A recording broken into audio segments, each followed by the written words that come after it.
Welcome to NFL Season Recaps, where we dive deep into the most fascinating chapters of professional football history. If you enjoy falling asleep to the gentle rhythm of football history, consider subscribing to NFL Season Recaps and hitting that notification bell. We upload new sleep-friendly football stories every week, designed specifically to help you drift off while learning about the game's most incredible moments and legendary performances. This is the tale of records shattered, a dynasty's pursuit of immortality, and a February night in Arizona that changed everything. Chapter 1: The Perfect Storm. This is the story of the 2007 season. It is a season that begins with ambition and ends with astonishment. A season of scandal and redemption, of tragedy and triumph, of records shattered and hearts broken.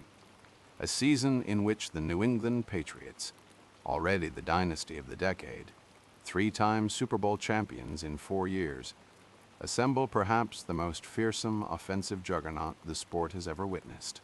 A season in which quarterback Tom Brady throws 50 touchdown passes, a number never before reached in the 88-year history of the league. A season in which wide receiver Randy Moss catches 23 of those touchdowns, shattering another record that had stood since 1987. So close your eyes if you like. Let the words wash over you. Like a slow tide, there is no rush. There is only the story, unfolding slowly, like a long autumn afternoon giving way to a cold and quiet winter night. This is the 2007 NFL season, and it begins, as all great seasons do, in the months before the first whistle blows. Chapter 2: The Off-Season. Every great season begins long before the first kickoff. The coaching carousel spins with particular energy. The Steelers turn to a young and relatively unknown candidate named Mike Tomlin, the defensive coordinator of the Minnesota Vikings. Tomlin is just 34 years old, and many question whether he is ready for the enormous responsibility of leading one of the NFL's most storied organizations. Those doubts will be silenced quickly and decisively. Tomlin will guide the Steelers to a winning record in his very first season, and will never have a losing campaign for nearly 2 decades. In Miami, Nick Saban departs after just 2 seasons to become the head coach at the University of Alabama, leaving behind a Dolphins franchise in disarray after a 6-10 campaign. The Dolphins hire Cam Cameron, a former offensive coordinator with the San Diego Chargers, as his replacement. In Atlanta, Bobby Petrino arrives from the University of Louisville to take over a Falcons team about to be rocked by one of the most shocking scandals in league history. Star quarterback Michael Vick, the electrifying dual threat who had been the face of the franchise, is indicted on federal charges related to running a dogfighting operation. Vick's investigation, trial, and eventual imprisonment dominate headlines throughout the 2007 season, leaving the Falcons without their most important player and their new coach without a franchise quarterback. Petrino, unable to handle the losing that follows, infamously quits the team with 3 games remaining in the season, leaving a note in each player's locker rather than addressing them face to face. It stands as one of the most cowardly and dishonorable departures in the history of professional coaching. In Oakland, the Raiders hand their sideline to Lane Kiffin, another young college coach stepping into the demanding and often unforgiving world of the NFL under the watchful and volatile ownership of Al Davis. The Raiders are coming off years of futility and are desperate for a turnaround that will prove elusive. Free agency opens in early March with a flurry of activity. The San Francisco 49ers make the biggest splash of the offseason, signing cornerback Nate Clements away from the Buffalo Bills with an 8-year, $80 million contract, the richest deal ever given to a defensive back at that time. Clements had intercepted 23 passes during his 6 seasons in Buffalo, and is widely regarded as the best defensive back available on the open market. But the moves that truly reshape the entire season come from New England. The Patriots, already a powerhouse fresh off a 12-4 campaign and an AFC Championship game appearance, make a series of acquisitions that will fundamentally alter the balance of power across the league. They signed versatile linebacker Adalius Thomas from the Baltimore Ravens on a 5-year, $35 million deal, adding a dynamic pass rusher and coverage linebacker to an already formidable defense. But the Patriots are far from finished.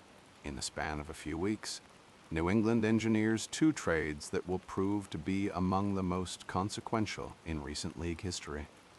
First, the Patriots acquire slot receiver Wes Welker from the Miami Dolphins in exchange for 2nd and 7th round draft picks.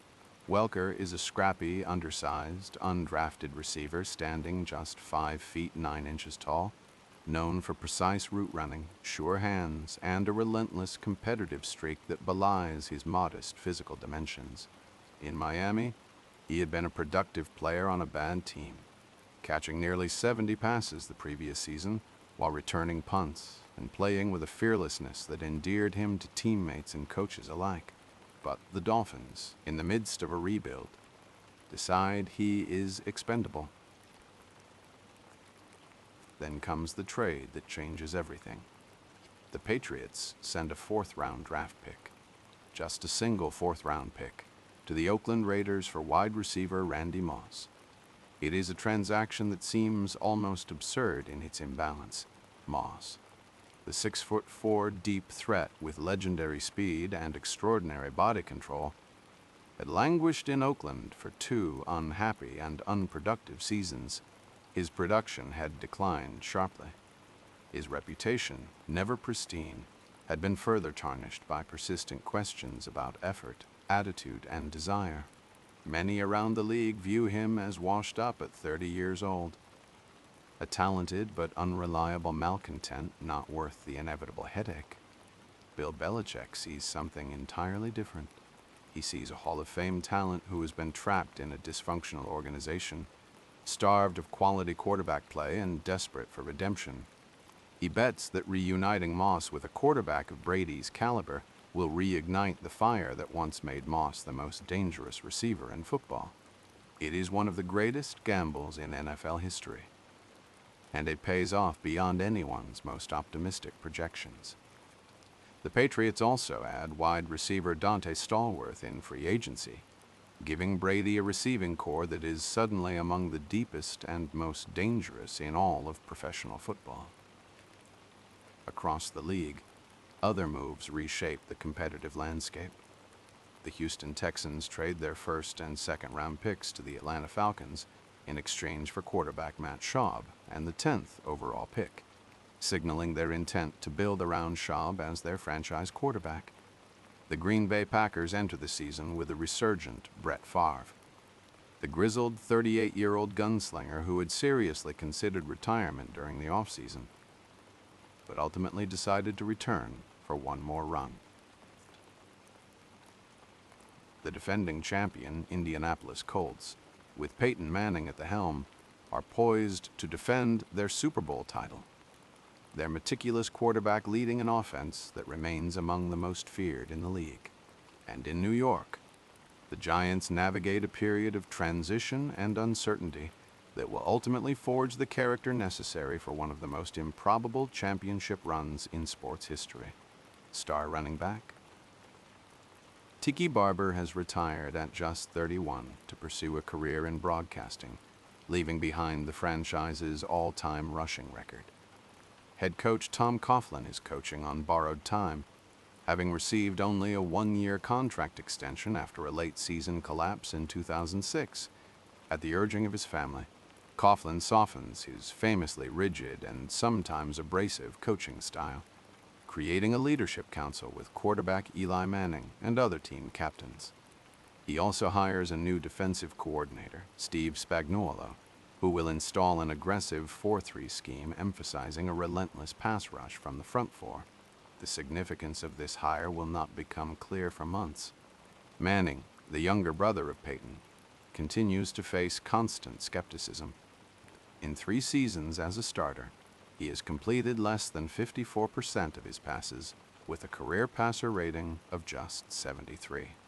His former teammate Barber, now an analyst for NBC, publicly attacks his leadership, calling it almost comical. Manning absorbs the criticism with characteristic stoicism, noting that he does not need to take the comments seriously from someone who announced his retirement during the middle of a season. The 2007 NFL Draft takes place at Radio City Music Hall on April 28th and 29th, presided over for the first time by new Commissioner Roger Goodell. The first round alone lasts 6 hours and 8 minutes, the longest in draft history, as teams negotiate trades and deliberate over an exceptionally talented pool of prospects. With the first overall pick, the Oakland Raiders select quarterback Jamarcus Russell from Louisiana State University. Russell is a physically imposing prospect, standing 6 feet 6 inches and weighing 265 pounds, with a cannon arm that dazzled scouts. But his work ethic is questioned, and his selection will become one of the most infamous busts in NFL history. He will be out of the league within 3 seasons, his immense potential squandered. The Detroit Lions take wide receiver Calvin Johnson from Georgia Tech at number 2.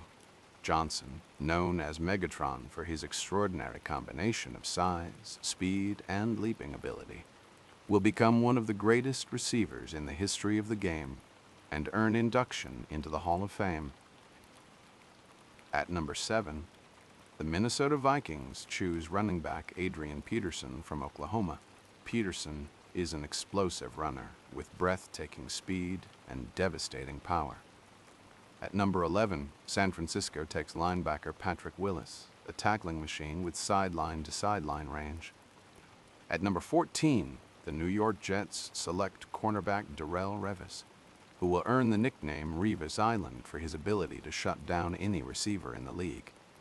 Other notable selections include safety Eric Weddle, running back Marshawn Lynch, guard Marshall Yanda, and center Ryan Khalil.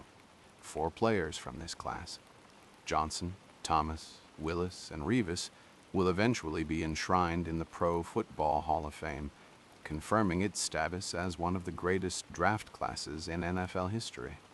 Chapter 3, the early season. The 2007 NFL season kicks off on Thursday, September 6th at the RCA Dome in Indianapolis, as the defending Super Bowl champion Colts host the New Orleans Saints in the annual kickoff game. Manning completes 28 of 37 passes for 288 yards and 3 touchdowns. The Colts' defense smothers Drew Brees and the Saints in a 41-10 rout that serves notice. The defending champions are not relinquishing their crown without a fight. The 88th regular season of the National Football League is underway. But the story of the opening weekend, and indeed the story that will define the entire first month of the campaign, originates on Sunday, September 9th, at the Meadowlands. The New England Patriots travel to face the New York Jets in a game that will be remembered not for the action on the field, which is a decisive 38-14 New England victory, but for what happens on the sideline. NFL security confiscates the camera, and the league launches a formal investigation. What follows shakes the very foundation of the sport. Commissioner Roger Goodell determines that the Patriots, under the direction of head coach Bill Belichick, have been videotaping opposing coaches' defensive signals from locations not permitted by league rules. The Patriots violated that directive, and the punishment is swift, severe, and unprecedented. Belichick is fined $500,000, the maximum allowed under league rules, and the largest fine ever imposed on a coach in the league's 87-year history. The Patriots organization is fined an additional $250,000 and stripped of their first-round selection in the 2008 draft. The confiscated tapes and related materials are ordered destroyed. The scandal, quickly dubbed Spygate by the media, casts a pall over the season, but rather than diminishing the Patriots, It seems to fuel them with an almost vengeful purpose. On the field that Sunday, the Patriots are devastating. Wes Welker catches an 11-yard touchdown on the opening drive. Cornerback Ellis Hobbs returns the second-half kickoff 108 yards for a touchdown, setting a new NFL record for the longest kickoff return in league history. Randy Moss catches a 51-yard touchdown from Brady. The final score is 38-14. It is a statement of intent, and it is only the beginning. That same Sunday night in Dallas, Tony Romo and the Cowboys host the New York Giants in a game that serves as a preview of things to come. Romo throws for 4 touchdowns, connecting with Terrell Owens twice as Dallas rolls to a 45-35 victory. Eli Manning actually plays well, completing 28 of 41 passes for 312 yards and 4 touchdowns to Plaxico Burress. But the Giants' defense is shredded, allowing Dallas to score seemingly at will. The Giants fall to 0-1, and the doubts about Manning and the franchise grow louder. In Week 2, the Patriots host the San Diego Chargers and produce an identical result, 38-14. Brady throws 3 touchdowns. Moss catches 2 of them, including a deep post route where he simply runs past the entire secondary. As if the defensive backs are standing in concrete, linebacker Adalius Thomas returns an interception, 65 yards for a score, showcasing the kind of defensive versatility that makes this New England team dangerous on every snap. San Diego, one of the AFC's strongest teams, a squad built around LaDainian Tomlinson and a defense that reached the previous year's playoffs, is thoroughly outclassed. After the game, Chargers safety Marlon McCree tells reporters he has never seen an offense move with that kind of precision. The Green Bay Packers travel to Giants Stadium and humiliate New York 35-13. Brett Favre throws 2 touchdown passes, and the Packers score 21 unanswered points in the second half. The Giants fall to 0-2, giving up 80 combined points in their first 2 games. The New York tabloids are merciless. The back page of the Daily News features a photo of Coughlin with the headline, "Done. Calls for Tom Coughlin's firing intensify." The season appears to be slipping away before it has truly begun. In Week 3, the Patriots continue their demolition tour with a 38-7 annihilation of the Buffalo Bills. 3 games, 3 blowouts, a combined score of 114-35. The margins are not just wide. They are historically wide. No team in the modern era has opened a season with 3 consecutive victories of 24 or more points. Tom Brady is magnificent from the very first snap of the season. The chemistry with Randy Moss is immediate, electric, and utterly terrifying for opposing defenses.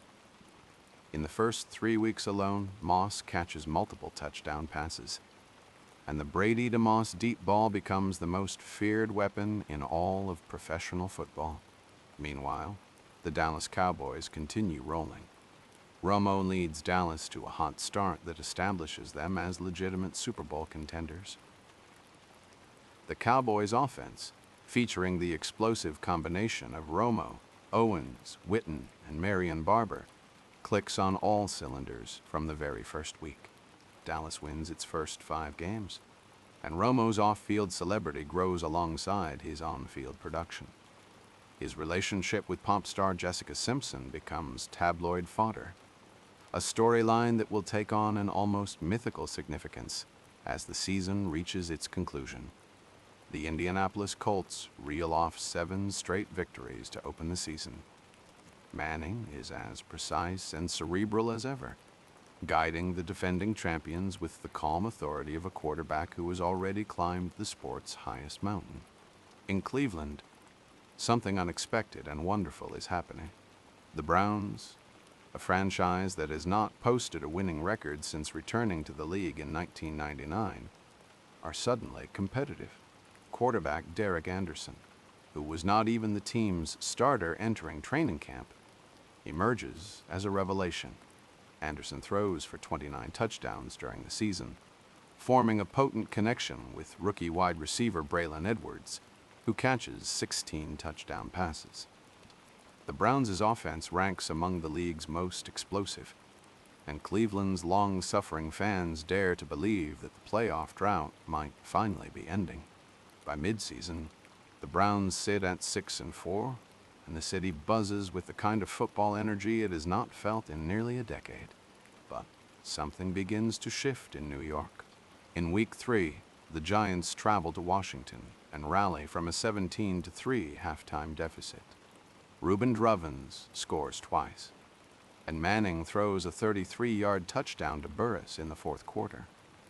On the game's final play, the Giants' defense makes a stunning goal line stand, stopping Liddell Betts on fourth down from the 1-yard line. The 24-17 victory feels like a turning point, a moment when the team discovers something about itself that statistics cannot capture. In Week 4, the Giants host the Philadelphia Eagles on Sunday Night Football and deliver a defensive masterpiece. They sack Donovan McNabb 12 times, tying an NFL record. Osi Umenyiora accounts for 6 of those sacks by himself. Michael Strahan records a sack that moves him past Lawrence Taylor as the Giants' all-time career sack leader. The defense holds Philadelphia to 3 points.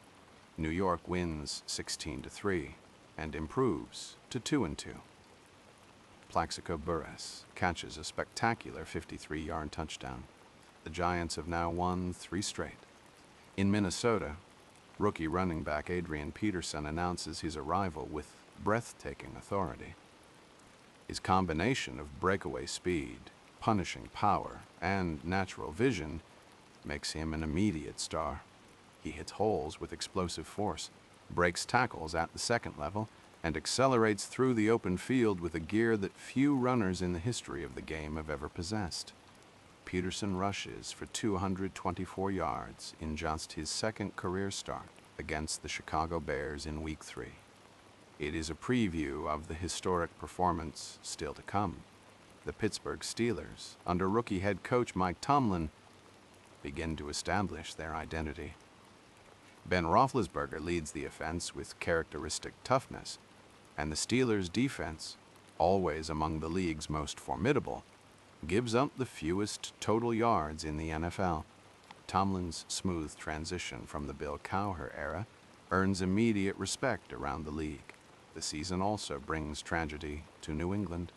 In late May, 24-year-old defensive end Marquise Hill drowns in Lake Pontchartrain near New Orleans after falling from a jet ski. According to his agent, Hill saved the life of his friend Ashley Blasio, keeping her calm and guiding her to a buoy before succumbing to the water himself. Throughout the season, every member of the Patriots wears a black number 91 decal on the back of their helmets in his memory. A quiet tribute to a young life lost too soon. The Giants continue their surge, and with each victory, a quiet transformation takes root. They beat the Falcons 31-10 in Atlanta on Monday Night Football, Eli Manning throwing 3 touchdowns and the defense forcing 4 turnovers. They defeat the 49ers 33-15 at home, with Brandon Jacobs rushing for over 100 yards and the defensive line recording 5 sacks. Then comes the historic game at Wembley. On October 28th, the Giants and the Miami Dolphins take the field at Wembley Stadium in London for the first NFL regular season game played outside of North America. The event is a cultural landmark, the culmination of years of the league's efforts to grow the sport internationally. 81,000 fans packed the stadium, many of them experiencing American football live for the first time. The game itself is played in a steady English rain that turns the pitch slick and the footing treacherous. Brandon Jacobs embraces the conditions, rushing for a career-high 131 yards on the rain-soaked Wembley turf, powering through defenders with the brute force that makes him one of the most punishing runners in the league. The Giants win 13-10 in a tight, physical contest. The success of the London game convinces the NFL to expand its international presence in the years that follow, eventually scheduling multiple games per season across the Atlantic. 6 consecutive victories carry the Giants to 6-2 heading into their bye week. The team that started 0-2, the team that seemed destined for another disappointing season under a coach whose firing appeared imminent, has quietly become one of the most dangerous teams in football. Chapter 4, the mid-season. In Week 4, they beat the Cincinnati Bengals 34-13, becoming the first team in NFL history to win their first 4 games by 20 or more points.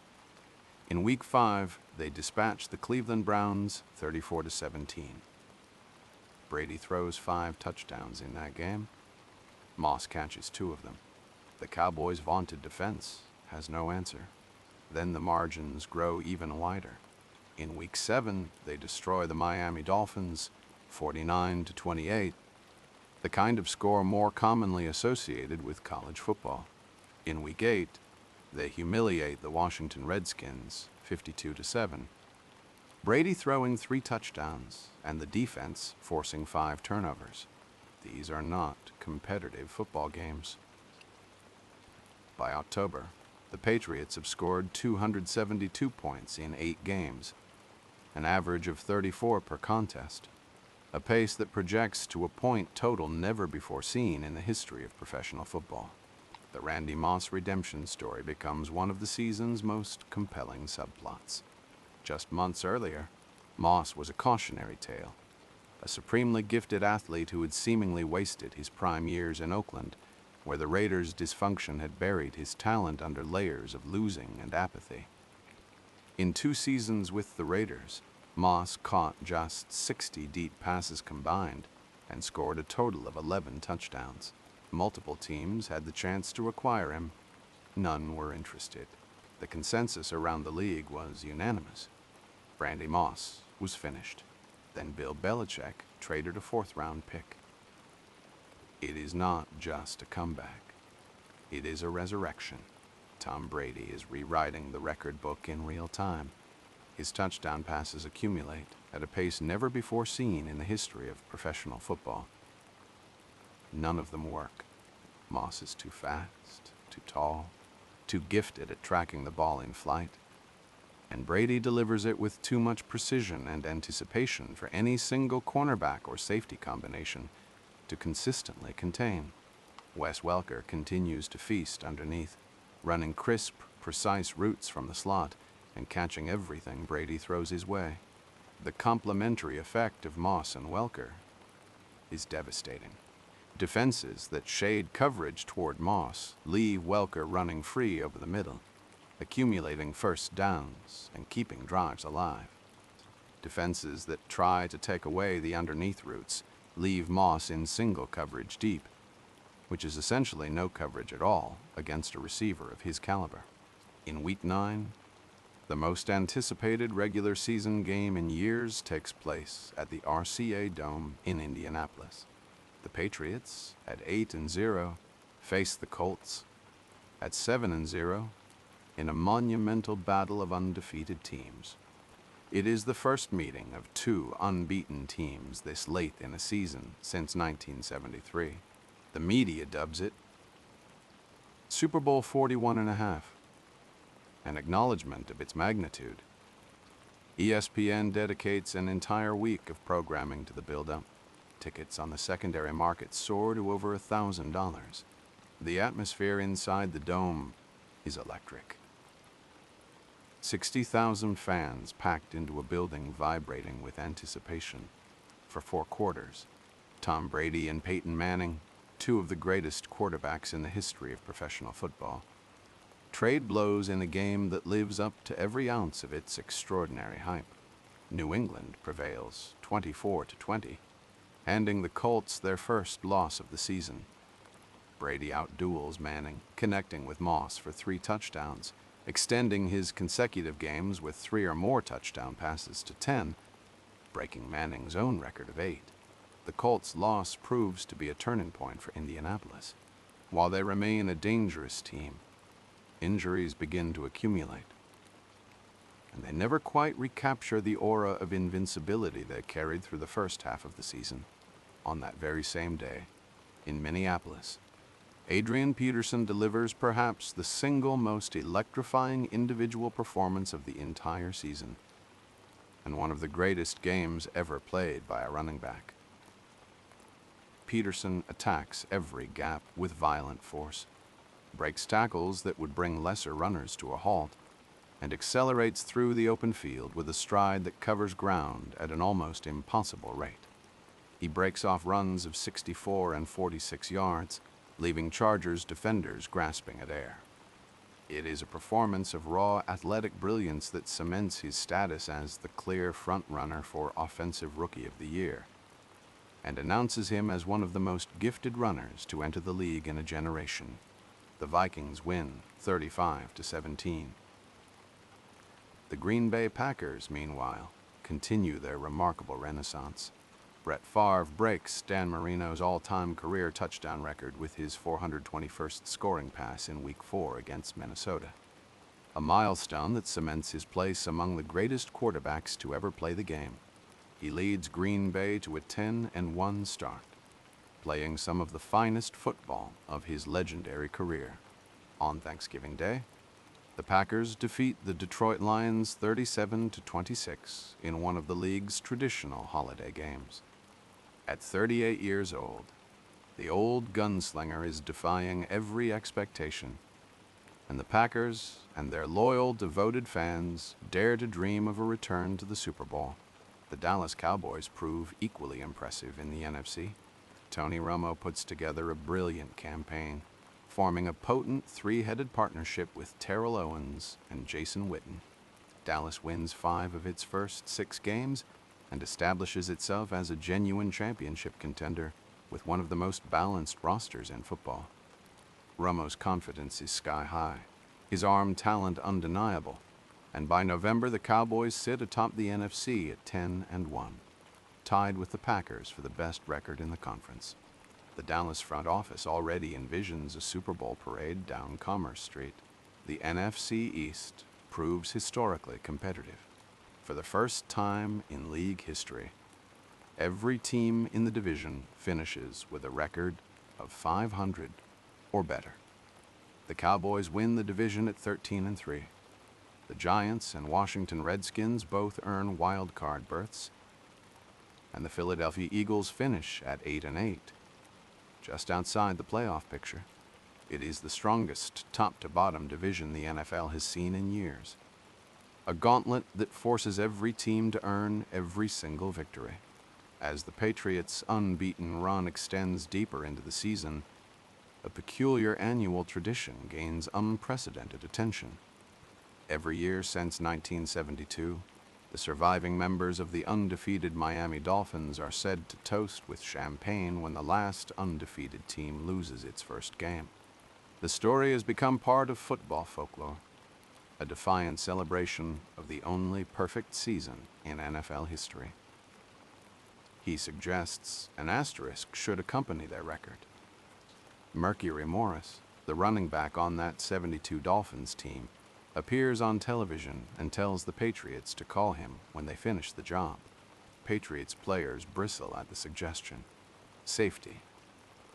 Rodney Harrison dismisses the comments, saying Shula is entitled to his opinion, but that it simply does not matter to anyone inside the New England locker room.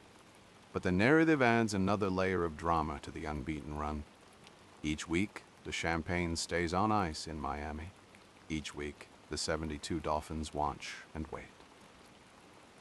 It is a testament to both Bironis's reliability and the Titans' inability to punch the ball into the end zone. A peculiar kind of excellence born of offensive frustration. Devin Hester of the Chicago Bears continues his electrifying return game, cementing his status as the most dangerous return man in the history of the sport. Hester scores 6 kick return touchdowns during the season, 4 on punts and 2 on kickoffs, setting a new single-season record. Every time Hester fields a kick, opposing special teams coaches hold their breath. His combination of acceleration, vision, and elusiveness makes him a game changer, even on nights when the Bears' offense struggles, which is often. The New York Giants, after their 6-game winning streak, cool off considerably. They return from their bye week and lose to the Cowboys again, 31-20 in Week 10. They suffer a brutal 41-17 defeat to Minnesota in Week 12, a game in which Manning throws 4 interceptions, 3 of which are returned for touchdowns. The inconsistency fuels skepticism about their ability to compete with the league's true elite. But even in their losses, there are signs of growth. The defense remains aggressive. Manning shows flashes of the poise that will define his postseason play. And the front four of Strahan, Omenyora, Tuck, and the supporting cast continues to generate consistent pressure. By midseason, the landscape of the league has taken clear and unmistakable shape. The Patriots are a juggernaut with no obvious weakness. The Cowboys and Packers are the class of the NFC. The Colts and Chargers remain dangerous in the AFC. The Browns are the feel-good story. The Dolphins are the tragedy. The debate consumes the sport. Former players line up on both sides.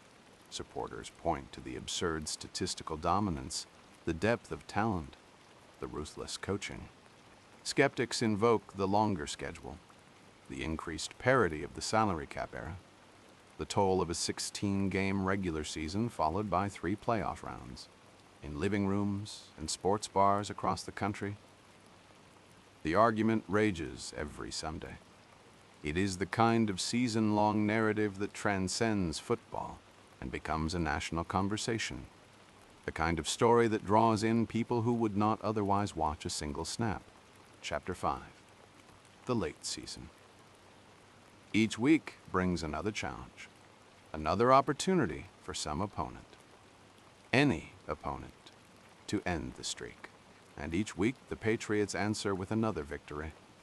In Week 10, New England hosts the Indianapolis Colts in a rematch at Gillette Stadium. This time a more comfortable 21-14 victory. The Patriots' defense holds Manning to just 158 passing yards. The Colts are fading. Injuries have taken their toll. The team that opened 7-0 now looks mortal. In Week 11, New England travels to Buffalo and delivers their most devastating performance of the entire season, 56-10. Brady throws 4 touchdowns. Moss catches 2 more. Kyle Brady, the backup tight end, even scores. The Patriots score 21 points in the first quarter alone. The game is functionally over before the first quarter clock hits 0. Another systematic dismantling of an overmatched opponent that leaves Bills fans streaming toward the exits before halftime.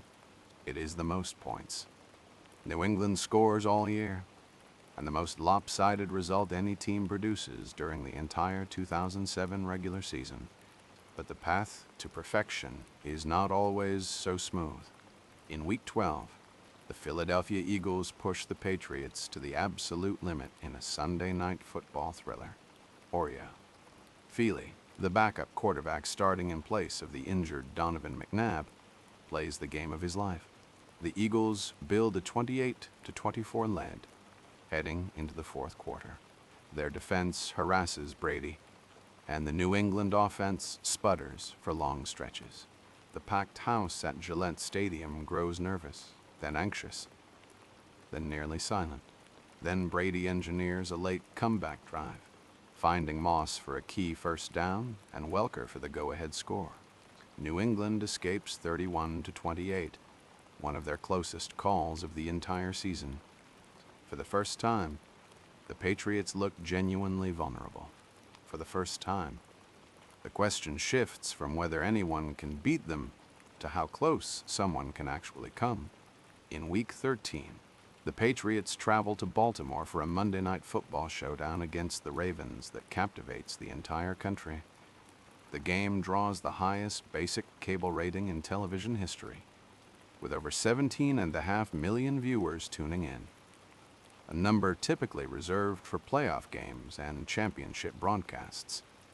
The Ravens, with their traditionally stout defense built in the image of their legendary 2000 unit, make life difficult for Brady from the opening snap. Rex Ryan, the Ravens' boisterous defensive coordinator, dials up blitzes from every conceivable angle. Ray Lewis stalks the middle of the field with his customary intensity. Ed Reed, the best ball-hawking safety in football, lurks in the deep secondary waiting for Brady to make a mistake. Baltimore leads for stretches of the game, and for 3 quarters it appears the streak might end under the glare of the Monday night lights. But Brady engineers a 4th-quarter drive when his team needs it most, and the Patriots prevail 27-24, grinding out a victory against a defense that refuses to back down. It is not pretty, not dominant, not the kind of blowout fans have come to expect from this team, but it is a win. And at 12-0, the undefeated season remains intact. Rex Ryan walks off the field shaking his head, telling reporters that his defense played well enough to beat any team in football. He is right. It just was not enough to beat this one. Week 14 brings the Pittsburgh Steelers to Gillette Stadium, a matchup between the league's most prolific offense and its stingiest defense. Pittsburgh, under rookie head coach Mike Tomlin, allows the fewest total yards in the NFL, and their physical, aggressive style presents a different kind of challenge than the Patriots have faced in their recent blowouts. The Steelers' front 7 harasses Brady early, and the game is tight through the first half. But New England's depth and execution prove too much. Brady finds Moss for 2 touchdowns in the second half, and the defense forces 3 turnovers. The Patriots pull away for a 34-13 victory.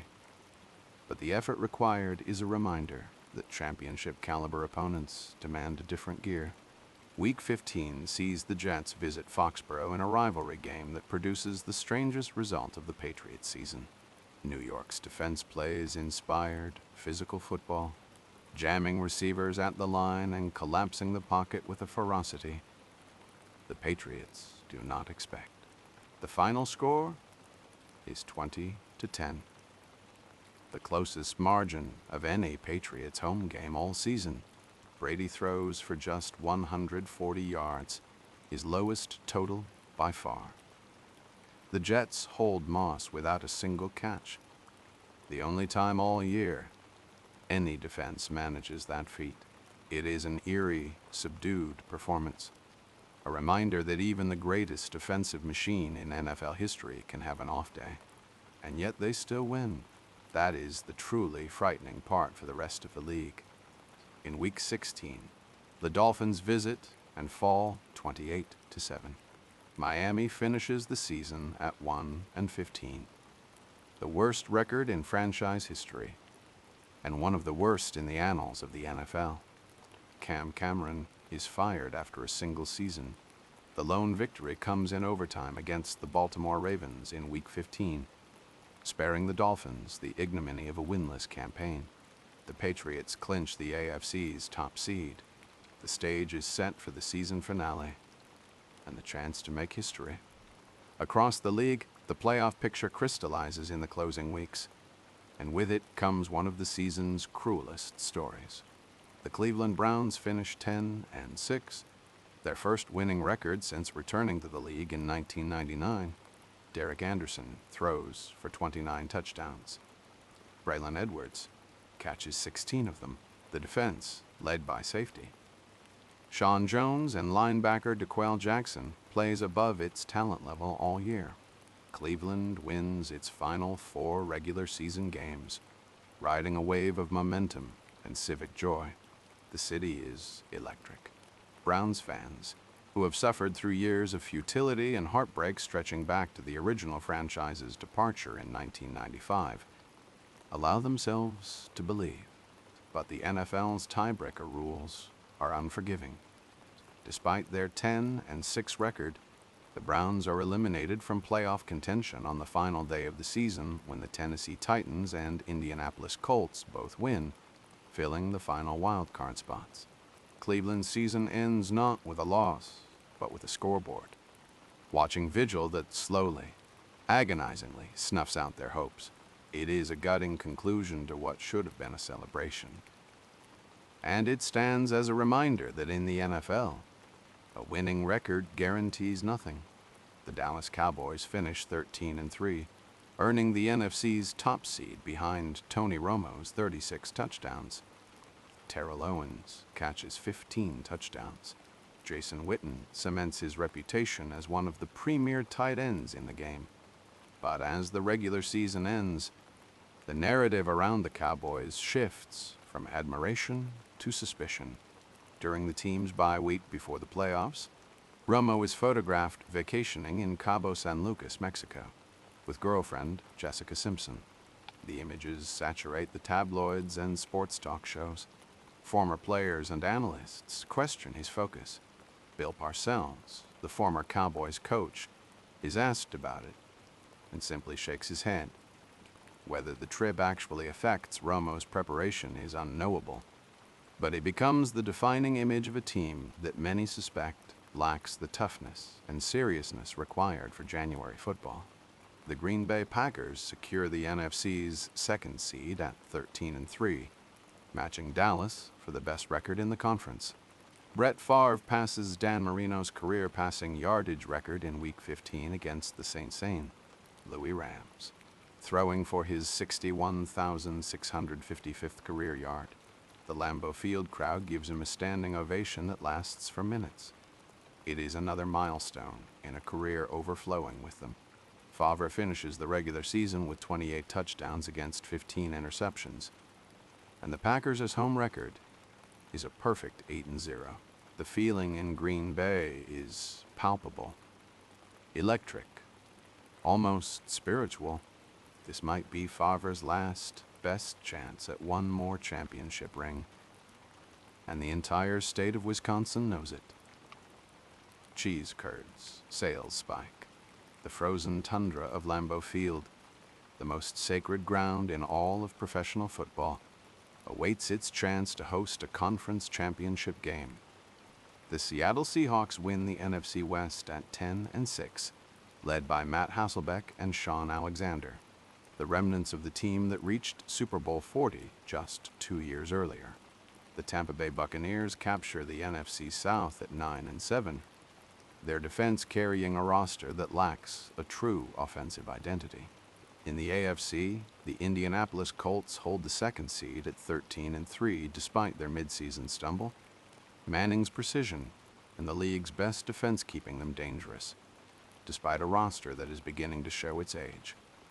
The San Diego Chargers take the third seed at 11-5, led by LaDainian Tomlinson's league, leading 1,474 rushing yards, and Philip Rivers' continued development at quarterback.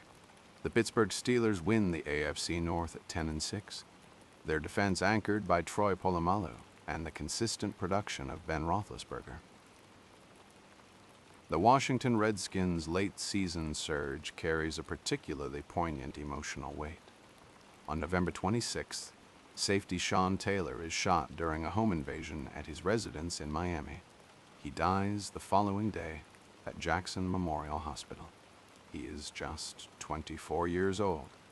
Taylor had been one of the most physically gifted safeties in the NFL, a ferocious hitter with elite speed and coverage instincts who was widely regarded as a future Hall of Famer. His death sends shockwaves through the league.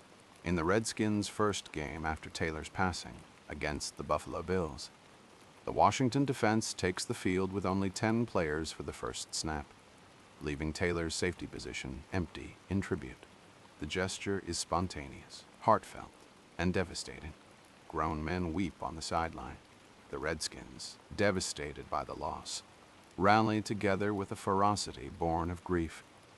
They win 4 consecutive games to close the regular season, beating the Bills, Bears, Giants, and Cowboys in succession, earning the NFC's 6th seed and a wild card berth. Taylor is posthumously named to the Pro Bowl. His jersey number 21 is retired by the franchise. The tragedy casts a somber shadow over the season's final weeks and reminds everyone that football, for all its drama and spectacle, remains just a game. The records, the rivalries, the playoff races, none of it matters as much as the people who play it.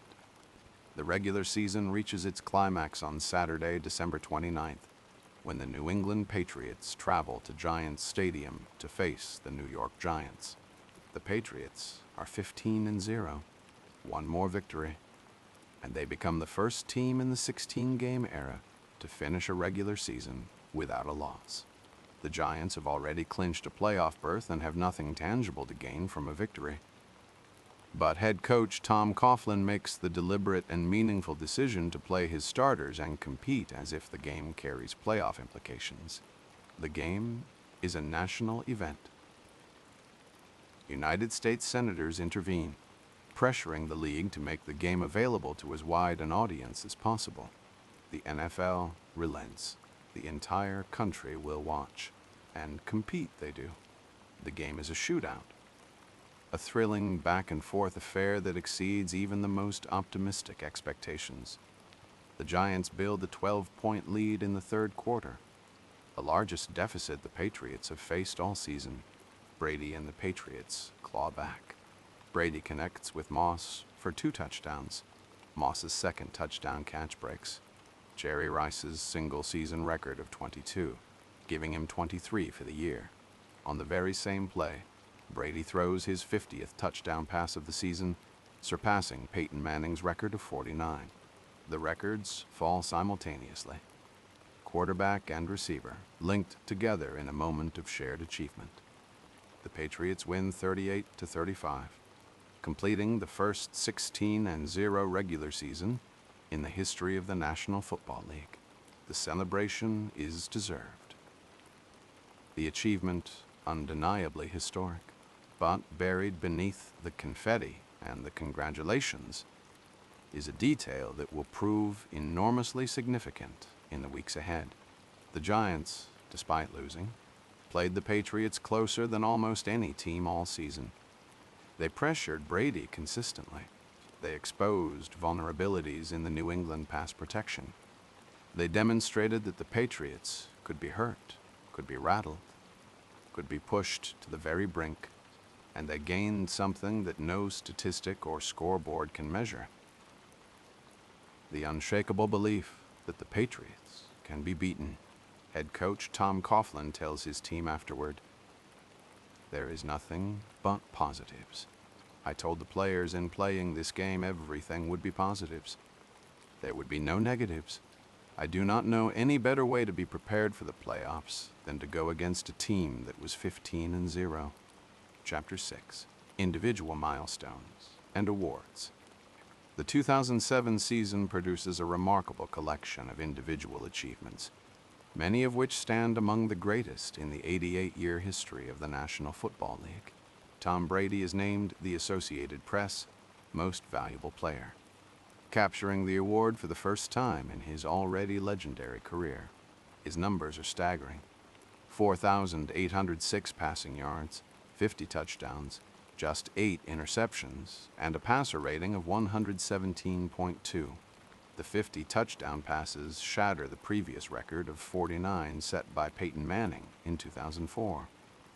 Brady's efficiency is perhaps even more remarkable than his volume. His interception rate and his ratio of touchdowns to interceptions represent a level of sustained excellence rarely achieved by any quarterback in any era. He also wins the NFL Offensive Player of the Year award, while his head coach Bill Belichick earns Coach of the Year honors. Randy Moss earns First Team All-Pro honors after one of the most extraordinary receiving seasons in NFL history. His 23 touchdown receptions shatter Jerry Rice's record, which had stood since 1987. Moss finishes with 98 receptions for 1,493 yards, confirming his spectacular revival in New England and validating the 4th-round pick that brought him from Oakland. The trade stands as one of the most lopsided in modern NFL history. Oakland receives a mid-round pick for a player who produces the single greatest receiving season the league has ever seen. It is the final, definitive proof that Moss was never the problem. The situation was. Wes Welker ties for the league lead in receptions with 112 catches, sharing the honor with Cincinnati's TJ Houshmandzadeh. His 1,175 yards and 8 touchdowns make him one of the most valuable acquisitions of the entire offseason. He earns second-team All-Pro honors in his first season as a Patriot. Adrian Peterson is the unanimous selection as Offensive Rookie of the Year after his sensational debut campaign in Minnesota. His 1,341 rushing yards and 12 touchdowns, highlighted by the record-shattering 296-yard performance against San Diego, mark him as a generational talent. Patrick Willis of San Francisco earns Defensive Rookie of the Year honors, leading his team with 136 tackles. Willis shows impressive range, instincts, and ferocity, earning first-team All-Pro recognition as a rookie linebacker. Bob Sanders of Indianapolis is named Defensive Player of the Year. The hard-hitting safety transforms the Colts' defense when healthy, his physical presence in the secondary elevating every player around him. Indianapolis allows just 262 points during the regular season, the fewest in the NFL, a testament to the impact Sanders makes when he is on the field. His season is a love letter to the sport itself, a 38-year-old gunslinger refusing to yield to time, throwing with the same reckless abandon that had defined him since he first arrived in Green Bay in 1992.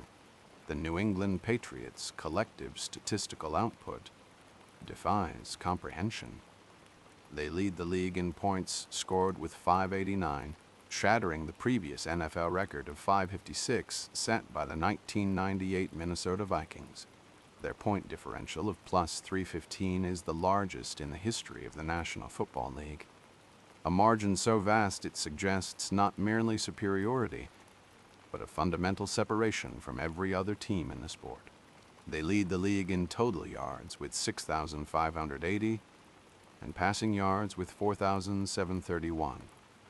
They set NFL records for total touchdowns with 75 and total points, numbers that seem almost fictional in their enormity.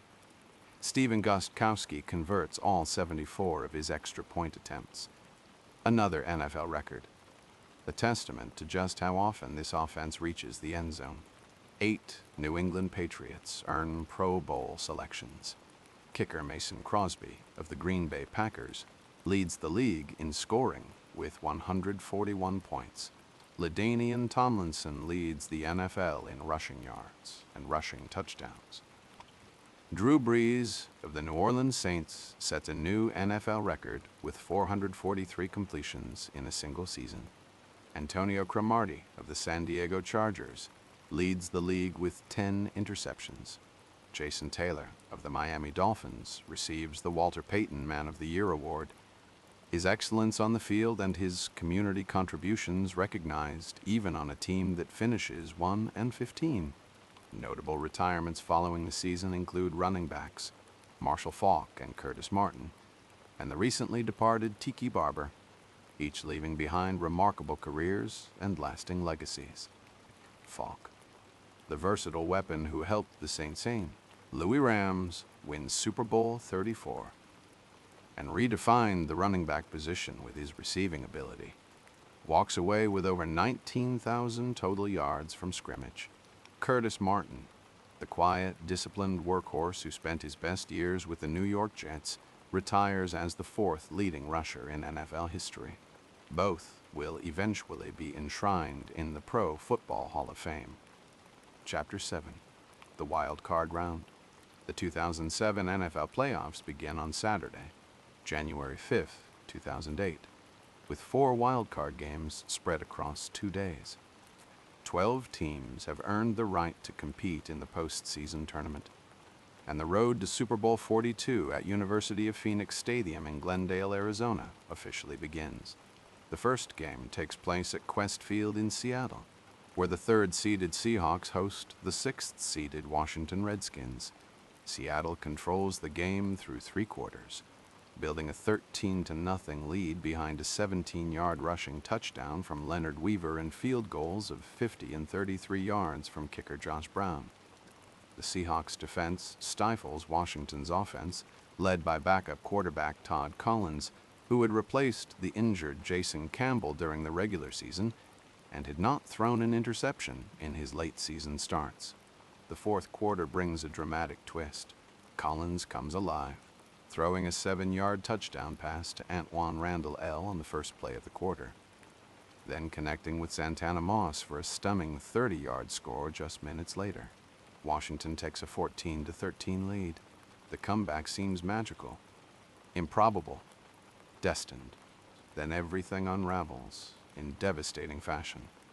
Matt Hasselbeck responds with a 20-yard touchdown pass to DJ Hackett, followed by a 2-point conversion pass to Marcus Pollard, giving Seattle a 21-14 lead. Collins, pressing to respond, throws an interception that cornerback Marcus Trufant returns 78 yards for a touchdown, then safety. Jordan Babineau intercepts another Collins pass and returns it 57 yards for yet another score, with just 27 seconds remaining. In a span of 6 agonizing minutes, Seattle scores 22 unanswered points. The Redskins' season ends at 35-14. A collapse as swift as it is brutal. Pittsburgh strikes first with Najee Davenport's 1-yard touchdown run to cap a 10-play, 80-yard opening drive. The Steelers' offensive line bulldozing Jacksonville's front 7 on a grinding march that consumes nearly 7 minutes. The momentum swings are violent and instantaneous. Cornerback Rashawn Mathis intercepts Ben Roethlisberger and returns it 63 yards for a touchdown. Then Mathis intercepts Roethlisberger again, setting up David Garrard's 43-yard touchdown pass to Jones-Drew. Jacksonville leads 21-7 at halftime, and Pittsburgh's season appears to be ending in humiliation. But the Steelers, led by Roethlisberger, mount a furious second-half comeback. Roethlisberger throws for over 300 yards, finding Santonio Holmes for a 37-yard score, and Heath Miller for a 14-yard touchdown. Davenport scores his second 1-yard touchdown. Pittsburgh takes a stunning 29-28 lead with 6 minutes remaining. Then comes the decisive moment, the play that defines the game and sends Jacksonville to the divisional round. Garrard, facing 4th and 2 deep in his own territory with under 2 minutes remaining, drops back to pass. The pocket collapses. Every receiver is covered. The Steelers' pass rush closes in. A sack ends the game. Garrard sees nothing, tucks the ball, and bursts through a gap in the line that appears and vanishes in the same heartbeat. He runs for a stunning 32 yards to the Pittsburgh 11-yard line, a play so improbable and so gutsy that the Heinz Field crowd falls into stunned, disbelieving silence. Josh Scobie kicks a 25-yard field goal with 37 seconds left. Jacksonville leads 31-29. On the final play, Bobby McCray strips the ball from Roethlisberger, and the Jaguars fall on it. Jacksonville escapes with a victory that will be replayed and discussed for years. On Sunday, the New York Giants travel to Raymond James Stadium in Tampa to face the 4th-seeded Buccaneers in a game that will mark the beginning of the most improbable playoff run in recent NFL history. The temperature in Tampa is 68 degrees, a stark contrast to the January cold awaiting the tournament's later rounds.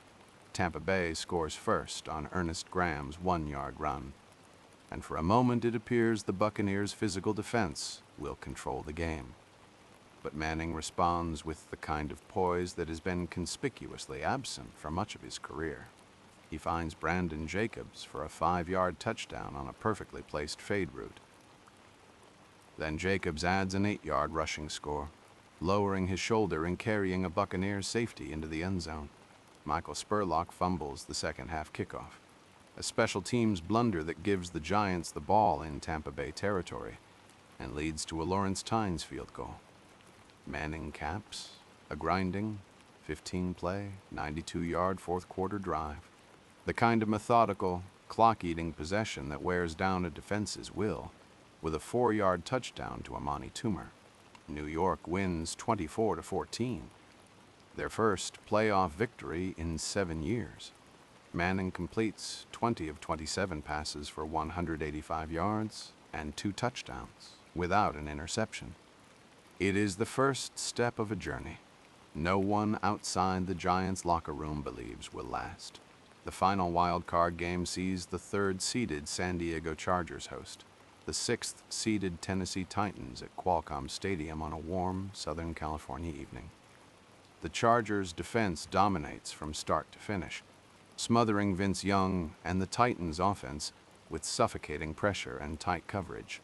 Tennessee manages just 2. Rob Barona's field goals and a total of 6 points, their lowest output of the season. LaDainian Tomlinson seals it with a 1-yard touchdown plunge in the fourth quarter, stretching the ball over the goal line on a gutsy 4th-and-goal call that demonstrates the Chargers' confidence in their franchise running back. San Diego advances 17-6, looking very much like a team capable of making a deep playoff run. Chapter 8, the Divisional Round. The Divisional Round produces 4 games of varying drama, including a pair of upsets that reshape the conference championship picture and set the stage for an unforgettable championship Sunday. Saturday afternoon brings the Snow Globe game at Lambeau Field. Heavy snow falls throughout the contest between the 2nd-seeded Packers and the Seattle Seahawks, blanketing the famous frozen tundra in thick white powder. Seattle strikes first and fast on the very first play from scrimmage. Packers running back Ryan Grant fumbles, and Seahawks linebacker Lofa Tatupu recovers it at the Green Bay 1-yard line. Sean Alexander scores on the next play. Minutes later, Grant fumbles again, and this time, Bobby Engram catches an 11-yard touchdown pass from Matt Hasselbeck. Seattle leads 14-0 before most fans have found their seats. But Grant, who fumbled just once during the entire regular season, transforms from the GOAT to the hero. Brett Favre throws a 15-yard touchdown to Greg Jennings. Grant scores a 1-yard rushing touchdown to tie the game. In the second quarter, Favre hits Jennings again for a 2-yard score, and Grant adds a 3-yard touchdown run. Green Bay leads 28-17 at halftime. Favre throws a 13-yard touchdown to Brandon Jackson in the third quarter. Grant caps the day with another 1-yard score in the fourth. He finishes with a franchise playoff record, 201 rushing yards and 3 touchdowns. The Packers win 42-20, and the crowd of 72,000 celebrates in the falling snow. Saturday evening brings the marquee matchup at Gillette Stadium as Jacksonville travels to face the undefeated Patriots. The Jaguars take an early 7-0 lead on David Garrard's 8-yard touchdown pass to Matt Jones, marching 80 yards on their opening drive. New England responds methodically. Brady finds Benjamin Watson for a 3-yard score to tie it. After a Ty Warren strip sack of Garrard, Lawrence Maroney scores a 1-yard touchdown to give the Patriots a 14-7 lead. Jacksonville fights back, driving 95 yards in 11 plays without facing a single third down, tying the game on Garrard's 6-yard pass to Ernest Wilford. But Brady is in supreme form.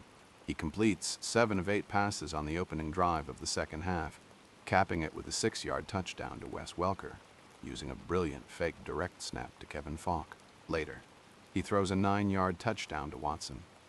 Brady finishes the game completing 26 of 28 passes, a completion rate of 92.9%, setting an NFL playoff record for single-game accuracy.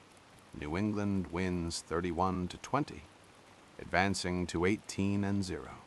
Sunday afternoon produces the weekend's most significant upset. The San Diego Chargers travel to the RCA Dome in Indianapolis to face the 2nd-seeded Colts in what proves to be the final game ever played in that building. The Colts jump ahead 7-0 on Peyton Manning's 25-yard touchdown pass to Dallas Clark, but the Chargers fight back. Phillip Rivers throws a 14-yard touchdown to Vincent Jackson to tie the game. The lead changes hands repeatedly in a breathless second half. Rivers connects with Chris Chambers for a 30-yard score. Manning responds with a 9-yard touchdown to Reggie Wayne. Then Rivers throws a stunning 56-yard touchdown pass to Darren Sproles. A special teams returner pressed into offensive duty. In the fourth quarter, Manning fires a 55-yard touchdown to Anthony Gonzalez, who barely keeps his feet in bounds. The Colts lead 24-21. But San Diego, now led by backup quarterback Billy Volek after Rivers is injured, drives 78 yards in 8 plays. Volek scores on a 1-yard quarterback sneak. The Chargers lead 28-24 with 4 minutes and 50 seconds remaining. Manning drives the Colts to the San Diego 7-yard line, but throws 3 consecutive incompletions. Indianapolis gets the ball back one final time, but Dallas Clark drops a critical 4th down pass with 53 seconds left. The Chargers run out the clock. The defending champions are eliminated. The RCA Dome closes forever. The final divisional game takes place at Texas Stadium, where the top-seeded Cowboys host the Giants in a rematch of their Week 1 meeting. Dallas, at 13-3 with home field advantage, is a heavy favorite. The Cabo San Lucas photos hang over the week's coverage like a storm cloud. Cowboys players insist the bye-week trip is irrelevant, but the questions persist. And from the opening snap, the Giants' defense, under Steve Spagnuolo's coordination, torments Tony Romo with a ferocity that suggests a team playing with something to prove. Manning throws a 52-yard touchdown to Amani Toomer on the game's first drive, Toomer catching a curl route at the Dallas 39 before spinning away from defenders and racing down the sideline. Dallas ties the game on a 96-yard drive capped by Romo's 5-yard pass to Terrell Owens. The Cowboys take a 14-7 lead on an extraordinary 20-play, 90-yard drive that consumes 10 minutes and 28 seconds, one of the longest drives in playoff history, finished by Marion Barber's 1-yard run. With just 53 seconds left in the first half, Manning engineers a 71-yard drive in 46 seconds. Ahmed Bradshaw runs for 13. Manning completes 2 passes to Steve Smith for 34 yards. A face mask penalty adds 15 more. Manning hits Toomer for a 4-yard touchdown with 7 seconds left to tie the game at 14. The third quarter produces only a Nick Folk field goal for Dallas. Then, in the fourth quarter, R.W. McQuarters returns a punt, 25 yards, setting up Brandon Jacobs' 1-yard touchdown run. The Giants lead 21-17. Romo has one final chance with under 2 minutes remaining. He drives to the New York 23. On 4th down, he throws toward the end zone. McQuarters intercepts the pass, and the Cowboys' season ends in crushing, devastating fashion. Romo finishes with just 189 passing yards and 4 turnovers in the most important game of his career. Terrell Owens weeps openly at the post-game press conference, pleading through tears for reporters not to blame his quarterback. It is a raw, startling moment of vulnerability from one of the most outspoken athletes in professional sports. For Dallas, the loss confirms the fears that dogged them all season.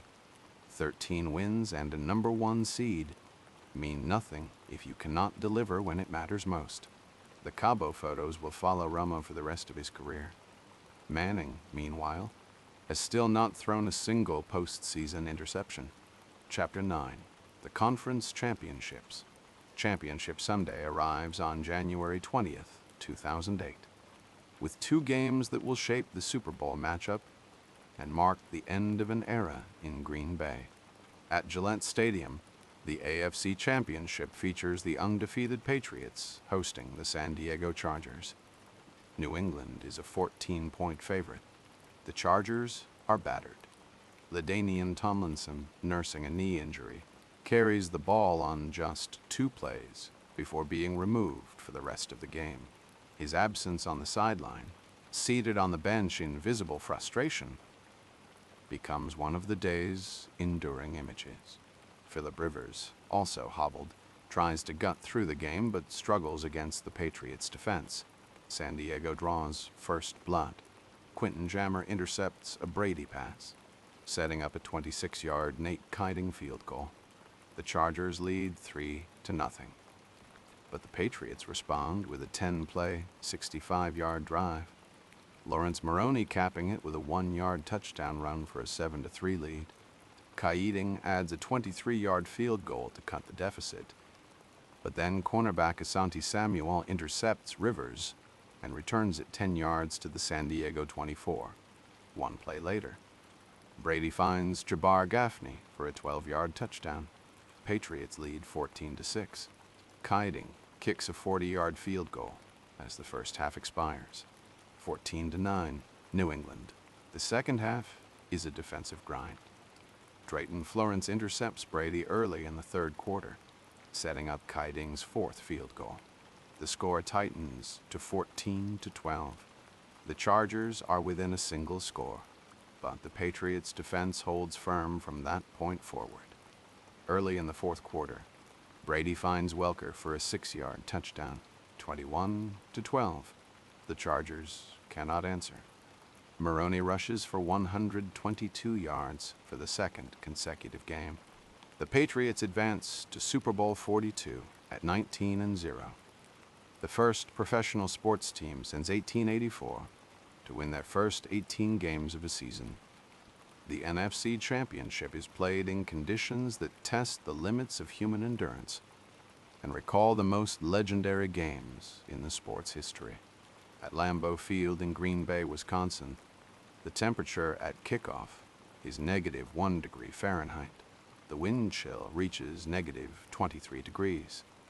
It is the third coldest game in the history of the NFL, evoking memories of the Ice Bowl between the Packers and Cowboys 40 years earlier.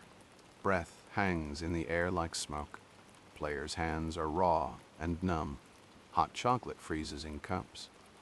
The cold is brutal and bone deep, the kind that seeps through layers of clothing and thermal underwear and settles into the marrow. 72,000 fans, bundled in Packers green and gold, fill every seat, their cheers visible as clouds of frozen vapor rising above the stands. The Giants receive the opening kickoff. Manning guides a methodical drive, and Lawrence Tynes kicks a 29-yard field goal. Giants lead 3-0. Green Bay responds. Favre leads the Packers into Giants territory, but the drive stalls, and Mason Crosby kicks a 36-yard field goal. 3-3. The Giants take the lead again on a Tynes 37-yard field goal. 6-3. Then Favre strikes. He connects with Donald Driver on a breathtaking 90-yard play, the longest in Packers postseason history. Driver catches the ball in stride and outruns the Giants' secondary to the end zone. The crowd erupts. Green Bay leads 10-6 at halftime. The second half seesaws. Brandon Jacobs bulldozes through the frozen turf for a 1-yard touchdown. Giants lead 13-10. The Packers answer with a 12-yard Favre to Donald Lee touchdown pass. Green Bay leads 17-13. Ahmad Bradshaw scores a rushing touchdown late in the third quarter. Giants lead 20-17. Crosby ties it with a 36-yard field goal. 20-20. Tynes has a chance to win it in regulation with a 36-yard field goal. He misses wide left. The game goes to overtime. On the second play of overtime, Brett Favre drops back and throws a pass across his body into traffic.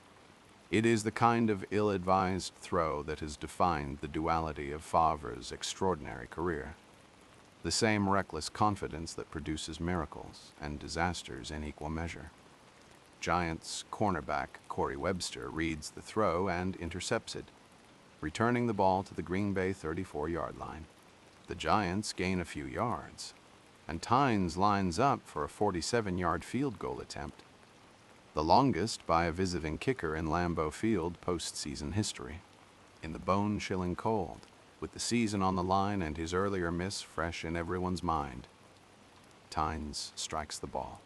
It rises, spinning end over end against the dark Wisconsin sky. It clears the crossbar. The Giants win 23-20.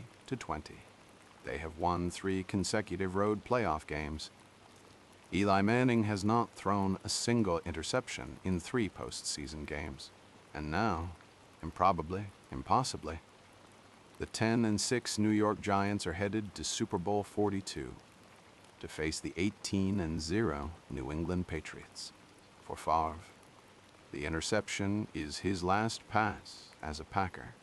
He stands on the sideline as the Giants celebrate, his breath visible in the frozen air, his eyes distant. He will be traded to the Jets during the offseason after a contentious saga that divides the Packers fan base. Aaron Rodgers, the young quarterback who has waited patiently for 3 years, will take over as starter and go on to become one of the greatest players in the history of the franchise, winning a Super Bowl in his 3rd season as the starter. An era in Green Bay, one of the most beloved chapters in the history of professional football, ends on this frozen night with a turnover and a slow, solitary walk off the field into the bitter Wisconsin air. Favre does not look back. Chapter 10, Super Bowl XLII, February 3rd, 2008. University of Phoenix Stadium, Glendale, Arizona. The national anthem is performed by American Idol champion Jordan Sparks, a native of Glendale and the daughter of former New York Giants cornerback Philippi Sparks. The coin toss is conducted by San Francisco 49ers legends Ronnie Lott, Jerry Rice, and Steve Young, along with the children of the late Bill Walsh, whose passing the previous July is honored in a moment of quiet tribute. The halftime entertainment is Tom Petty and the Heartbreakers. The game is broadcast on Fox, with Joe Buck and Troy Aikman calling the action for 97.5 million viewers, the largest audience ever to watch a Super Bowl at that time. The New England Patriots enter as 12.5-point favorites, one of the largest spreads in Super Bowl history. They are 18-0. Their offense has scored 589 regular season points, the most in NFL history. Tom Brady has thrown 50 touchdowns. Randy Moss has caught 23. They are, by any reasonable measure, one of the greatest teams ever assembled. They are seeking to become the first team in the history of the National Football League to achieve a perfect 19-0 season. The New York Giants are massive underdogs, a wild card team at 10-6 who scraped into the playoffs as the 5th seed. Eli Manning threw 20 interceptions during the regular season. Star tight end Jeremy Shockey is out with a broken leg suffered in Week 15. Defensive end Matthias Kiwanuka is also lost for the season. Statistically, they are one of the weakest teams ever to reach a Super Bowl, based on regular season performance. Only one man publicly predicts a Giants victory. Paul Zimmerman of Sports Illustrated, known as Dr. Z, believes the New York pass rush will overwhelm Brady. He writes that the Giants' front 4 can generate enough pressure with just 4 rushers to disrupt Brady's timing and collapse the pocket. Almost no one agrees with him. Bookmakers in Las Vegas set the line at 12.5 points, one of the largest spreads in Super Bowl history.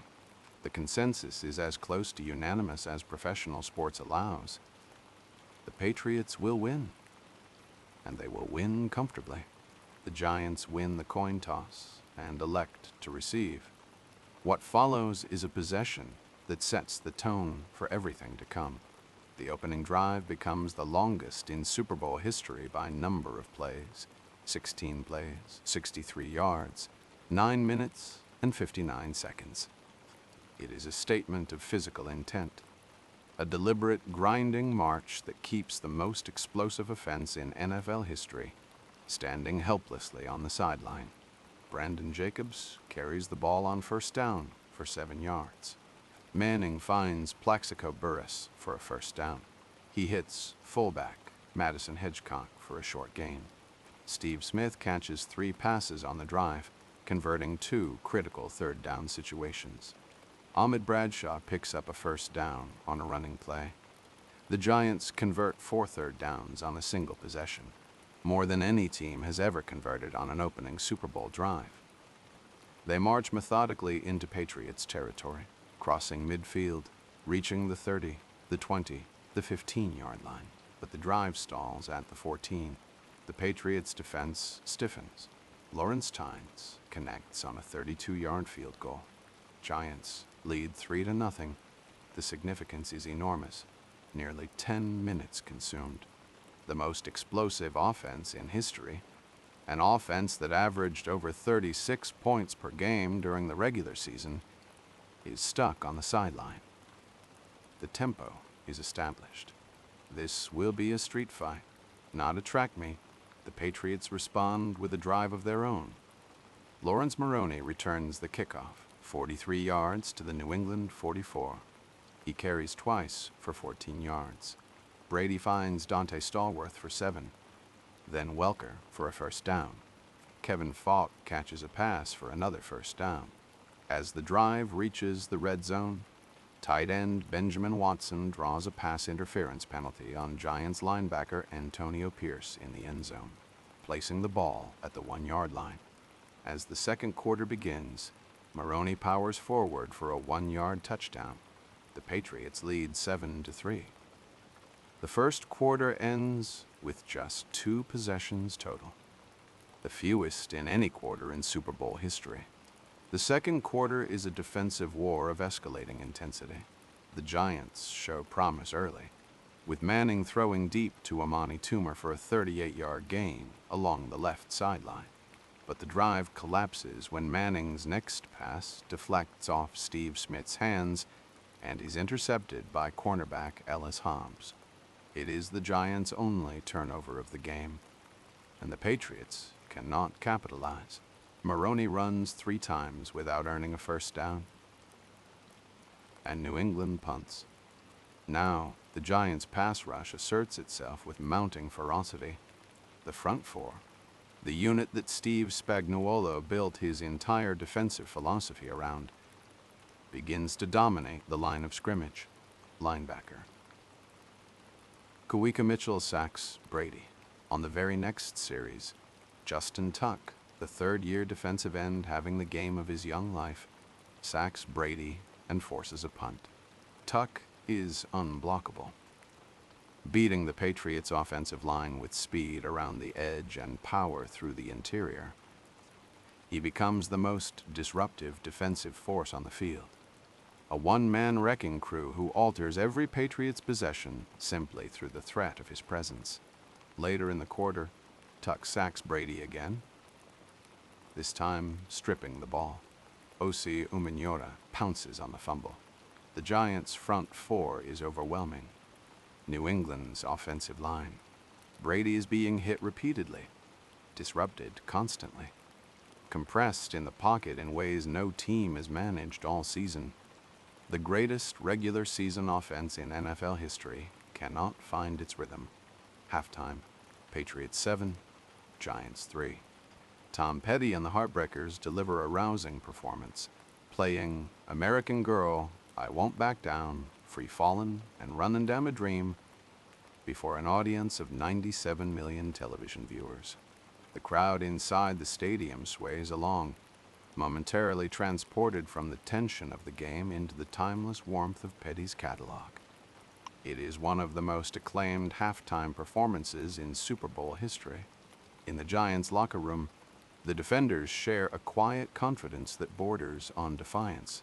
They have held the most prolific offense in NFL history to 7 first-half points. 7. The plan is working. More than working. It is suffocating. In the Patriots' locker room, there is no panic, but there is an unfamiliar tension. Brady has been hit more times in one half than he was in some entire games during the regular season. The offensive line that protected him all year is struggling against the Giants' front four. The easy completions, the rhythm throws, the deep balls to Moss. None of it is there for the first time since September. The Patriots look human. The third quarter brings a pivotal moment. The Patriots drive into Giants territory. On the first play, the Giants are penalized for having 12 men on the field, confirmed by replay challenge, giving New England a fresh set of downs. The Patriots push to the Giants' 25-yard line. But Michael Strahan, the aging veteran in his 15th and final season, sacks Brady on third down for a 6-yard loss. It is Strahan's last career sack, delivered on the biggest stage in professional football. 4th and 13 from the 31-yard line. The Patriots face a choice. Stephen Gostkowski has the range for a 49-yard field goal, near his season long of 50 yards. 3 points would extend the lead to 7, but Belichick, trusting his offense above all else, keeps them on the field. Brady throws to Jabbar Gaffney in the end zone. The pass sails out of the back of the end zone, incomplete. Turnover on downs. The Giants take over. It is a fateful decision, one that will be analyzed for decades. 3 points left on the field. 3 points that will prove decisive. The third quarter ends still 7-3. 10 points through 3 quarters of the Super Bowl. One of the lowest scoring totals through 45 minutes in the game's history. The fourth quarter erupts. The Giants take over, and Manning finds tight end Kevin Boss for a stunning 45-yard catch over the middle, a gain that shifts the entire energy of the stadium. Boss beats his defender cleanly and rumbles to the New England 35 before being brought down. On the ensuing plays, Bradshaw runs 3 times for 13 yards.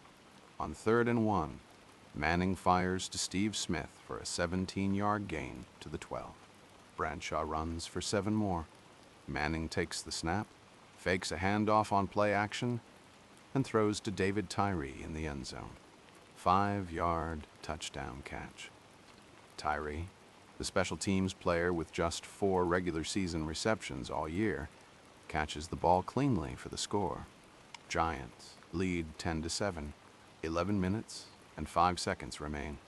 The Patriots punt on their next possession. The Giants get the ball back. Manning has a chance to extend the lead. On 2nd down, he overthrows a wide-open Burress, a miss that could have sealed the game. The Giants punt. The Patriots take over at their own 20-yard line with 7 minutes and 54 seconds remaining. Brady goes to work. He finds Welker for 5 yards, then Moss for 10. Maroney runs for 9. Welker again. Falk. Welker once more, catching a 13-yard pass. Brady finds Moss inside the 20 for 11 yards. Then Falk for 12 more. The Patriots have 1st and goal at the Giants' 6-yard line. Brady throws incomplete to Moss. Incomplete again. On 3rd and goal, cornerback Corey Webster slips while backing into coverage, leaving Moss wide open in the corner of the end zone. Brady delivers a perfect pass.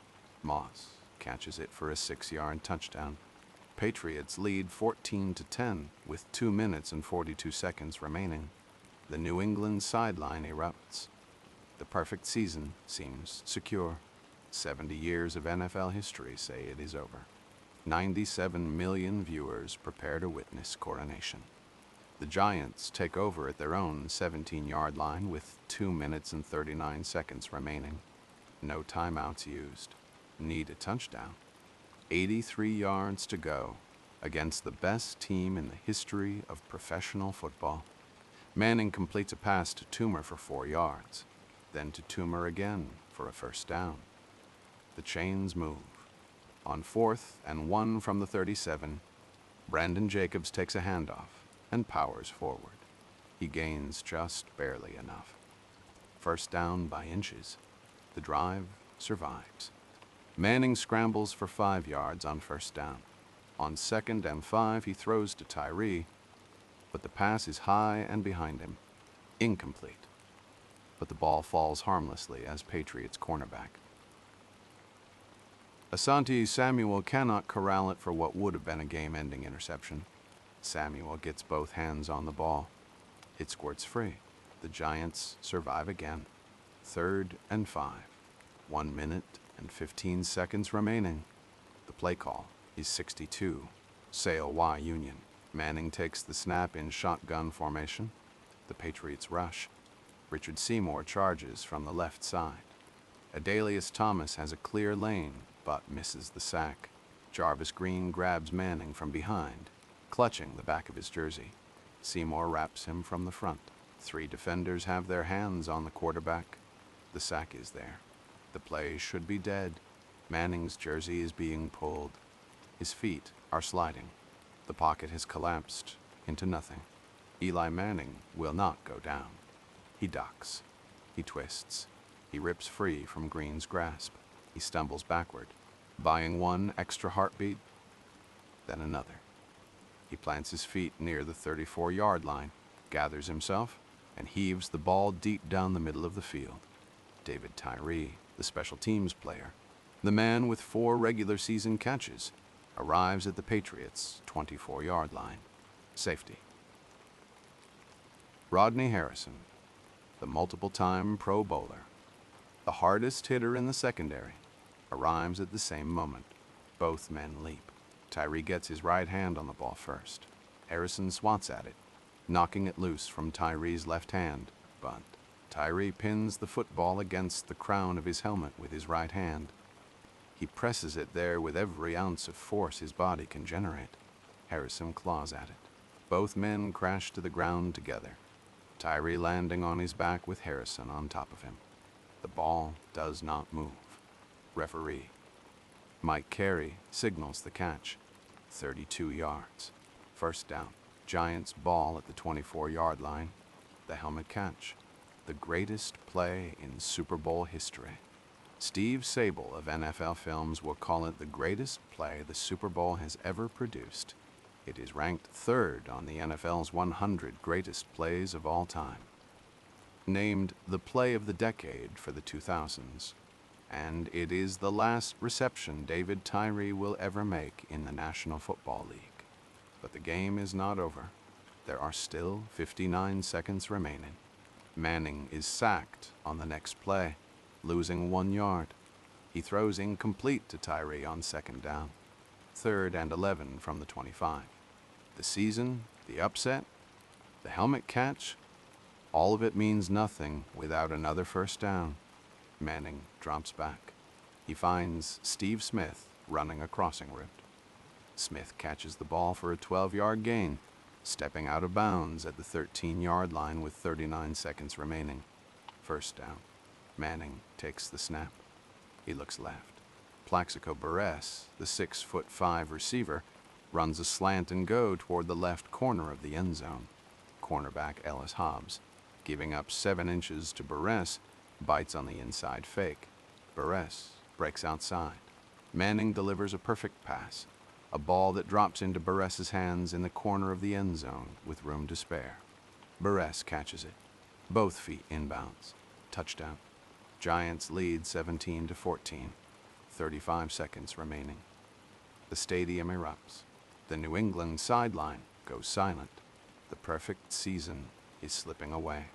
Brady gets one last chance. He takes over at his own 26-yard line. He finds Moss for a first down, spikes the ball to stop the clock with 19 seconds left. He throws deep, looking for Moss. Incomplete. Again, Moss cannot get open. The Giants' secondary is playing with desperate, inspired precision. On 3rd down, rookie defensive tackle Jay Alford bowls through the line and sacks Brady for a 9-yard loss. The biggest sack of the night. Delivered by a 3rd-round pick from Penn State playing in his first Super Bowl. 4th and 20. Brady drops back one final time. He heaves a desperation pass toward Moss. Cornerback Corey Webster knocks it away. Safety. Jibril Wilson bats down the deflection.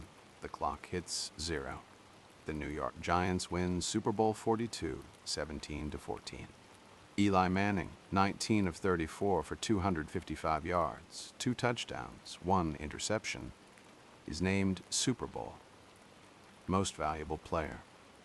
His brother Peyton won the same award exactly 1 year earlier, making them the first brothers to earn the honor. Justin Tuck finishes with 2 sacks and 2 forced fumbles. Michael Strahan records a sack in what proves to be his final NFL game. The Giants' front 4 combines for 5 sacks. The greatest defense in NFL history manages just 14 points, their lowest total of the entire season. Brady completes 29 of 48 passes for 266 yards, no touchdowns aside from the Moss score, and no interceptions. But he is sacked 5 times. His passer rating is 82.5. He is hit countless other times. The pocket that protected him all season is shredded by the Giants' defensive line. Bill Belichick shakes Tom Coughlin's hand and controversially departs the field before the final play is officially run. An exit that draws widespread criticism. 97.5 million viewers have witnessed the greatest upset in Super Bowl history. Chapter 11. Legacy. In the days and weeks that follow, the reverberations of Super Bowl XLII ripple through the NFL and the broader world of sports. The season destined to be remembered as the coronation of the greatest team in history instead becomes the year of the greatest upset. Michael Strahan announces his retirement, departing as a champion. His 141.5 career sacks stand as the Giants' franchise record, surpassing the great Lawrence Taylor. His final game is a Super Bowl victory. His final defensive play of consequence is a sack of Tom Brady. It is the ending every athlete dreams of, but almost none achieve. Strahan goes on to a celebrated television career and eventually earns induction into the Pro Football Hall of Fame. But his place among the greatest defensive players in NFL history is sealed forever on that February night in Arizona. Brett Favre's departure from Green Bay proves equally significant. The overtime interception in the NFC Championship becomes his final pass as a Packer, the closing image of an 18-year partnership with the franchise that defined his remarkable career. During the offseason, a contentious saga unfolds as Favre contemplates retirement, changes his mind, and creates a standoff with the organization. Green Bay ultimately trades him to the New York Jets, installing Aaron Rodgers as the starting quarterback. Rodgers will go on to become one of the greatest quarterbacks in NFL history, winning a Super Bowl of his own and earning multiple MVP awards. Favre plays 2 more seasons, one with the Jets and one with the Minnesota Vikings. But his time in Green Bay ends on that frozen Lambeau Field night with a throw he wishes he could take back. In Miami, the surviving members of the 1972 Dolphins finally open their champagne. Don Shula smiles. The asterisk he suggested months earlier now carries a different meaning entirely. The Patriots' failure to complete the perfect season becomes one of the defining stories of the decade. The 2007 Patriots are widely regarded as one of the greatest teams in NFL history. Despite not winning the championship, NFL Films ranks them 7th on their all-time greatest teams list, and first among the greatest teams that did not win a Super Bowl. Brady's 50 touchdowns and Moss's 23 catches remain among the most impressive individual seasons ever produced. The 589 points stand as a record for years, eventually broken by the 2013 Denver Broncos. But the loss haunts the franchise. The image of perfection, 19-0, that tantalized fans and media for months evaporates in a single evening. The Spygate scandal adds complexity to the legacy. Some argue the tapes tainted the accomplishments. Others maintain the Patriots' on-field dominance was undeniable regardless. The debate endures. One of those arguments that has no resolution, only perspectives. For the Cowboys, the loss in the divisional round haunts the franchise for years. Tony Romo never reaches a conference championship game. The 13-win season, the #1 seed, the roster loaded with talent. It all becomes a cautionary tale about the gap between regular season excellence and postseason readiness. Terrell Owens' tearful press conference becomes one of the most replayed moments of the decade, and the Cabo photographs follow Romo into retirement, a symbol, fair or not, of a career that promised more than it delivered in January. For the Giants, the Super Bowl victory transforms the franchise and, most importantly, transforms the perception of Eli Manning, the quarterback called a potential bust, whose leadership was mocked by his own former teammate, stands on the biggest stage in professional sports and delivers when it matters most. His game-winning drive, the scramble from the grasp of 3 defenders, the helmet catch, the perfect fade to Barres, is regarded as one of the greatest drives in Super Bowl history. The Giants' playoff run enters the realm of legend. 3 consecutive road victories over the 4th, 1st, and 2nd seeds, followed by a Super Bowl triumph over an undefeated team.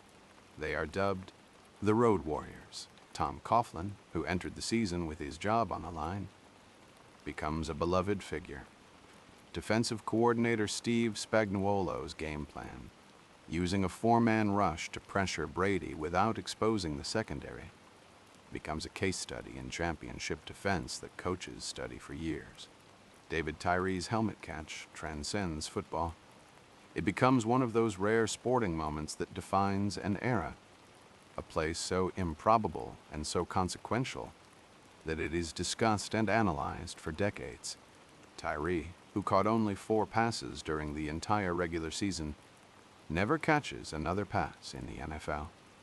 The helmet catch is his final reception, his last contribution to professional football, and it happens to be the most famous catch in the history of the sport's biggest game. Steve Sable of NFL Films calls it the greatest play the Super Bowl has ever produced. The symmetry is almost too poetic to be real. The season also leaves lasting changes on the league itself. The Spygate investigation leads to enhanced enforcement of videotaping rules and increased scrutiny of competitive practices throughout the league. The instant replay system, used on a provisional basis since 1999, is made a permanent officiating tool. The 2007 draft class continues to produce impact players for years to come. Calvin Johnson catches over 11,000 career receiving yards before retiring at 30, leaving the game on his own terms while still in his prime. A decision that stuns the football world. Joe Thomas starts 10,363 consecutive snaps, never missing a single play in an 11-year career with the Browns, a monument to durability and excellence on a team that gives him precious little help. Adrian Peterson rushes for over 12,000 career yards, winning the MVP award in 2012 after tearing his ACL. Patrick Willis retires at 30, his body broken by the violence of linebacker play. But his legacy as one of the most dominant defensive players of his era secure.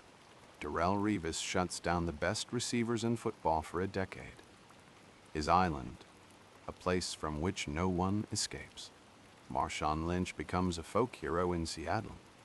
His Beast Quake run one of the most iconic plays in NFL history. And Marshall Yanda anchors the Baltimore Ravens' offensive line with a nastiness and technique that earns him universal respect. 4 of them earn induction into the Pro Football Hall of Fame, confirming the draft's status as one of the most talented classes in league history. And at the center of it all, the memory of that February night in Arizona endures. Eli Manning scrambling free from 3 defenders. David Tyree leaping and pinning the ball against his helmet. Plaxico Burress catching the fade route in the end zone with 35 seconds remaining. The scoreboard reading 17-14. Giants, the perfect season denied. The greatest upset achieved. This is the story of the 2007 NFL season. A season of records and controversy, of dominance and defiance, of a team that won every game it played until the only one that truly mattered, and of an underdog that refused to accept the role it had been assigned. It is a season that reminds us why we watch, why we care, why the games matter, even when logic and statistics and history all say the outcome is predetermined. Because in football, as in life, perfection is an illusion, and the most beautiful stories are always the ones no one sees coming. Thank you for listening. Rest well. Remember Randy Moss, reborn from the ashes of Oakland, catching 23 touchdowns that no one thought he had left in him. Remember the Cleveland Browns winning 10 games and having their hearts broken by a scoreboard. Remember Sean Taylor, gone at 24, and the teammates who left his position empty on the field in his honor. Remember Brett Favre, walking off the frozen tundra of Lambeau for the last time, his final pass as a Packer spiraling into the wrong hands. Remember Tony Romo and the photographs from Cabo and the tears of Terrell Owens at the press conference. Remember the 72 Dolphins and their champagne, kept on ice all year, finally popped on a February night in Arizona. And remember the helmet catch. David Tyree pinning the ball against his helmet as Rodney Harrison claws at it, both men suspended between history and heartbreak. Remember the Road Warriors, the 10-6 wild card team that won 3 consecutive road playoff games and then toppled the greatest team anyone had ever seen. Remember Eli Manning, escaping the grasp of 3 defenders and heaving the ball downfield into immortality. Remember that 17 is greater than 14, but 9